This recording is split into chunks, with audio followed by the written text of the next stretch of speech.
Alors bonjour à tous, bienvenue sur dailyfx.fr, bienvenue au Good Morning Euro-Dollar, Vincent Gann. Nous sommes le lundi 9 mai 2016, il est 9h15 et je suis donc heureux de vous retrouver. Alors, dollar américain, point bas ou opportunité de vente, telle est la question, une question auquel je n'ai pas forcément de réponse, en tout cas pas pour le moment. Donc on va faire le point sur le dollar US bien sûr. Les fondamentaux qui étaient censés le faire baisser la semaine dernière l'ont fait monter. Alors moi j'ai toujours cette approche de dire que lorsque des données fondamentales baissières font monter un marché, c'est qu'il n'a pas envie de baisser, c'est que c'est pricé. C'était un peu comme l'euro-dollar, hein, lorsque la BCE engageait des nouvelles mesures monétaires et que le marché montait, c'est que c'était déjà intégré dans les cours. Donc je vais faire attention avec le dollar américain. On va ce matin regarder deux indices de devise, l'US dollar index de FXM, qui clairement donne envie de se positionner pour continuer d'acheter le dollar américain, mais c'est pas le cas du DXY, alors c'est compliqué, donc on va surtout faire du décorrélé. Alors, la semaine qui s'ouvre est une semaine assez standard sur le plan des fondamentaux. Vous avez eu tout à l'heure l'avertissement sur les risques liés au trading. Voilà, bon, j'espère que vous avez passé un bon week-end. Alors, donc voilà, l'agenda macroéconomique, c'est une capture d'écran, mais vous avez le même sur le site internet, n'hésitez pas à y aller. Notre section news en temps réel bug un peu ce matin, mais elle sera bientôt rétablie. Bon, aujourd'hui, il n'y a pas de chiffres majeurs. Comme chaque lundi, la Banque Centrale Européenne met à jour ses programmes monétaires. Il y a des conférences, il y a des discours de membres de la Fed. Mais sur le plan macro, ça commence demain, essentiellement, avec des chiffres sur le crédit, donc en Chine. La Banque d'Angleterre, cette semaine, le produit intérieur brut, le PIB, donc au sein de la zone euro. Vendredi, les ventes au détail. Bon, c'est vendredi 13, hein, la grosse journée macro. Donc voilà, c'est une semaine assez standard sur le plan des fondamentaux. Voilà, bref. Le dollar américain. Alors, quelle question difficile. Quelle question difficile ce dollar américain. On va passer en plein écran. Là, vous avez donc l'US dollar index de FXM. Il y a un quart d'euro dollar dedans. Donc, ça ne surreprésente pas l'euro dollar. Ça, c'est une bonne chose. En weekly chart, le marché, à proximité d'un support majeur, mais pas réellement au contact du support majeur, mais voilà la zone, hein, qui a tenu. Donc ça, forcément, on va pas le nier. Une construction japonaise en piercing line. Bon, forcément, risqué de vouloir shorter ce marché. En même temps, on est sous résistance. Configuration au chandelier japonais a besoin d'être confirmée.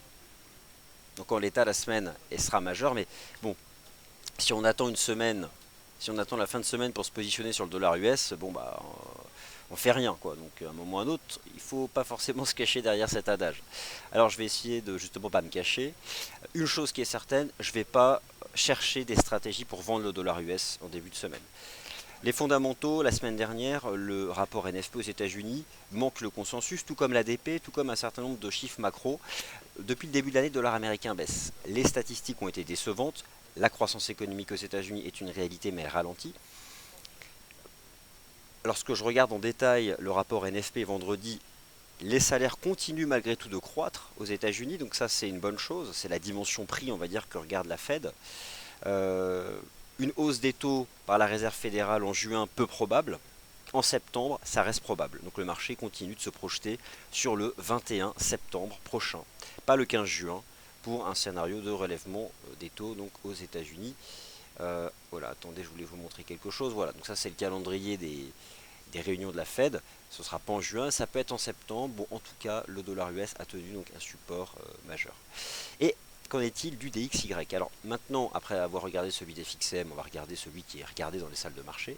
En weekly chart, bon, mais on n'a pas cassé de résistance. À la différence de celui de FXM qui a vraiment vu la cassure d'une résistance weekly, sur le DXY, on a une semaine de retracement. Et en réalité, depuis le début de l'année, même depuis décembre, le dollar américain n'a jamais chuté en ligne droite. C'est ce dont je parlais mercredi dernier dans mon dernier point de marché.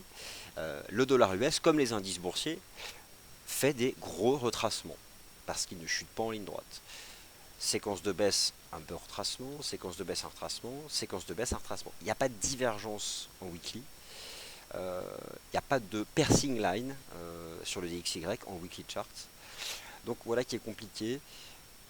Lorsque j'étudie donc techniquement cet indice US dollar index, pour moi on est sous résistance. Limite, j'aurais plutôt envie de chercher des, des points de vente. Regardez en daily, on est revenu chercher la toute première résistance. Je me mets en cours de clôture. Bon bah, regardez cette séquence. C'est pas haussier quoi. Et là on se retrouve sous résistance. Donc ça c'est DXY. C'est celui qu'on regarde dans les salles. Maintenant, je reviens sur celui des FXM. C'est pas la même chose. On a une ligne pénétrante. C'est une question de pondération. Il y a moins d'euro-dollar dans celui-là. On n'est pas encore sous résistance.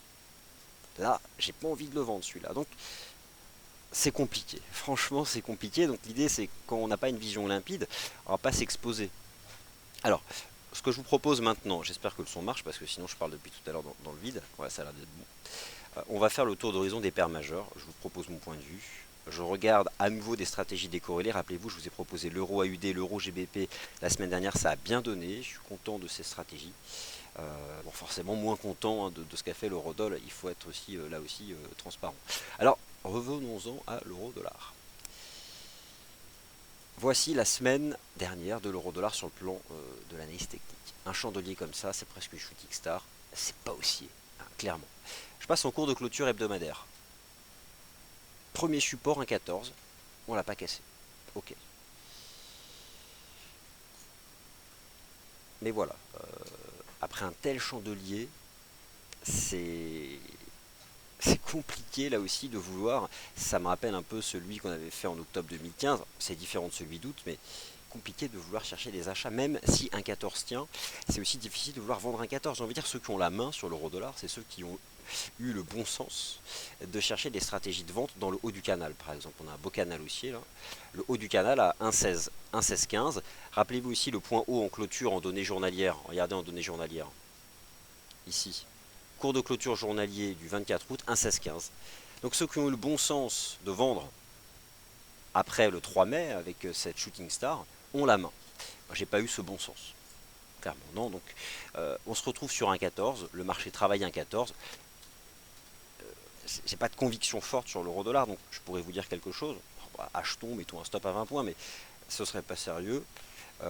Et d'autre part, moi à titre personnel, j'irai pas. J'irai pas dans ce scénario. Donc l'idée aussi, c'est que l'analyse, j'ai aussi cette réflexion de me l'appliquer à moi-même. Et donc, bah, voilà, si j'y vais pas, je vais pas dire aux autres de le faire. Donc, je suis en stand-by sur l'euro-dollar, c'est un fait. Sur un 14, j'attends de voir ce que peut faire ce marché. Alors, le GBP USD lui s'enfonce. Là pour le coup, c'est ce qui permet à la stratégie décorrélée Euro-GBP de donner de la voix. Ça me plaît. Lui, il est mal parti. On reparle du Brexit de plus en plus, ça approche.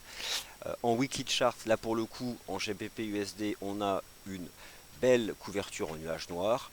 Les 1,44 ne font pas réagir le marché. C'est clairement mal parti. Il y a un risque de baisse sur le GBP USD, surtout de hausse sur l'euro GBP, qui est le différentiel de momentum. Cette semaine, la Banque d'Angleterre, donc c'est la banque centrale majeure qui s'exprime. Je vais vous remontrer ici l'agenda macro, si ça veut bien se charger. Donc voilà, elle s'exprime. Ah non, rapport d'inflation sur la Banque d'Angleterre, rachat d'actifs, décision sur les taux, c'est jeudi à 13 h. Voilà. Donc là, le GBP USD, il est mal parti. Si je projette l'amplitude de la couverture en nuage noir de la semaine dernière vers le sud, ça me donne carrément du 1,42. Donc le GBP USD devrait baisser, techniquement parlant. C'est mal parti. Le marché repasse sous 1,44, c'est fini. Donc baissier, clairement, baissier. Et ce maintenant, bah voilà, tant qu'on se maintient, on a réinté, on est repassé sous 1,45. Il y avait ici une figure dont le marché était sorti par le haut qui permettait éventuellement d'envisager un 49. Bon, ça a arrêté à un 47 et quelques. Alors, il y a cette oblique que le marché peut éventuellement revenir chercher qui passe sur un 43,30. Là, il y avait une zone d'intérêt, c'était une zone de cassure. Mais je pense qu'on va au moins se replier vers un 43, un 43,30. Et là, ce sera une zone décisive. Mais dans un premier temps, je pense aller chercher donc cette zone de prix. Alors l'USD Yen, bon, la divergence baissière cachée, elle a largement agi, mais c'est terminé. Y a-t-il une divergence haussière en standard en D1. Pour moi non, enfin il y a une contradiction mais c'est pas vraiment une diff propre, donc je la mets pas. On est sous la toute première résistance là, 107,66. Voilà, c'est le première résistance. Sous 107,66 je peux pas être haussier. Ok, on réintègre, ça reprend le support, ça redevient support, je suis d'accord, ça remontera. Mais là on est sous la toute première résistance. Donc est-ce que ça se vend? Bon, il y a un momentum quand même qui est en reprise. Les indices boursiers américains baissent depuis 2 semaines. En Europe, on a bien baissé. On peut réagir favorablement. Ça peut aider les paires en yens. Les marchés actions peuvent se reprendre. Ils ont bien baissé. Il y a quelques configurations intraday qui laissent aussi envisager que ça puisse se reprendre. Mais en même temps, acheter l'USD yen sous cette résistance, en weekly chart, là pour le coup, il n'y a rien. On n'a rien fait la semaine dernière. Il y a une petite contradiction de momentum, je l'avoue. Donc c'est loin d'être facile. Mais 107,66 c'est une résistance. Peut-on pour autant la vendre agressivement? Pour le principe du money management, ok, mais franchement, j'aimerais un rejet. Ou un chandelier de rejet. Là, je m'y exposerai pas. NZD USD, ça devient compliqué. On est dans un bas de canal, mais ça réagit pas trop. Le dollar US, on en a parlé. Celui des FXM laisse envisager que ça remonte davantage. Le DXY, moins. Bon, attention, hein, peut-être cassure des 50 ici sur le momentum. Je me mets en weekly chart. La semaine dernière, on a en bougie japonaise hebdomadaire, tout comme le GBP USD qui lui fait une belle couverture en nuage noir. Là, on a un avalement baissier. Risque là aussi de voir le kiwi dollar sortir par le bas de ce canal. Pour autant, on le teste actuellement, donc ça va être difficile de le vendre. Mais franchement, je l'achèterai pas. Il y a un risque. Donc peut-être double top sous 0,7050. Et alors double top sous 0,7050, si on casse la ligne de coup à 0,68, là, bon bah, on ira chercher 0,6667. Donc il y a un risque de baisse, il y a un risque de cassure. Bon bah la UD USD, hein, c'est pour ça que l'euro AUD a tant donné. Lui, il repasse carrément sous la ligne de coup du double bottom de l'époque, hein, 0,7385. Le marché aura stoppé net à 0,7850. Regardez ce matin comme 0,7385 agit comme résistance. L'ancienne ligne de coup. Franchement, c'est baissier. Ça continue de l'être. Et sous 0,7385, ça peut limite se vendre en gérant son risque au-dessus. Mais j'en viens donc aux stratégies décorrélées. Étant donné l'incertitude liée au dollar US, c'est ce que j'ai tenté de vous présenter en opposant l'analyse technique du DXY et celui de FXCM, je vous propose de garder le cap sur deux stratégies décorrélées. Alors quand je parle de stratégie décorrélée, c'est-à-dire que peu importe ce que fera le dollar US, peu importe la réflexion liée au dollar américain, ces taux de change ont leur propre vie. C'est-à-dire que le coefficient de corrélation n'est pas égal à 1 et n'est même pas forcément supérieur à 0,50. Euro GBP, j'aime toujours Euro GBP. Alors c'est pas pour viser des 1000 et des 100, mais c'est pour aller chercher 0,80. J'aime bien le RSI D1 qui a repris 50. C'est vrai que je vous en parle depuis le début de la semaine dernière. Je pense qu'à court terme, l'euro GBP peut remonter à 0,7950. C'est là qu'il va falloir clairement accélérer, hein, pour remonter. C'est un niveau 0,7950, c'est une résistance daily. Il faut la dépasser impérativement. Le marché a échoué le 4 mai. Là, il faut y aller. On repart. Il faut la dépasser. Sinon, c'est fini. Mais déjà, remonter à 79,50, si ça casse, c'est pas pour s'arrêter à 80. Peut même potentiellement remonter davantage. Donc, ça me plaît toujours. J'invalide définitivement sous 78,60. Voilà, sous 78,60, c'est terminé. Donc j'y crois, tant qu'on est au-dessus. Alors, l'euro AUD, là pour le coup, c'est hyper propre. Je vais vous mettre en données journalières. Rappelez-vous, j'en ai parlé. Je vous ai proposé ce scénario du double bottom pour viser 1,56. J'y crois, dur comme fer, toujours autant. Rappelez-vous cette superbe ligne de tendance haussière en données journalières qui vient depuis 2012. À son contact, on a fait un double bottom, donc un double creux, structure de retournement. On a validé la ligne de coup le 3 mai, on a fait le pullback, mais presque au point près, le 5 mai. Et on relance en D1 avec un superbe avalement haussier. Ça, pour le coup, c'est haussier. L'AUD est en difficulté. Tout premier support maintenant à 1,5422. Et je vise toujours une remontée vers 1,5677, qui est en fait 0,618 de l'amplitude du double creux.